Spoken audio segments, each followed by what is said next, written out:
અમુક દીકરો હોય કે માં મને ફલાણી છોકરી ગમે, મારે એની જોડે જ કરવું છે. અમુક દીકરી એવી પ્રાર્થના કરે કે માં મને મારો કોઈ છે પ્રેમિકા, એ મારે એની જોડે લગ્ન કરવા છે. કઈક હોય છે, હું જોઉં છું અને સત્ય જ છે ને.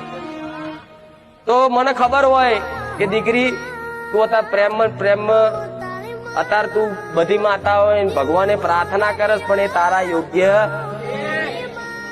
અને ભગવાને તારા નસીબમાં લખ્યું એટલે ચોપડા વાંચી આવવું જઈને આના લેખમાં નહીં. હવે દીકરી માથા પછાડે મારે તો અહીંયા જ કરું, સમનું થાય કહો.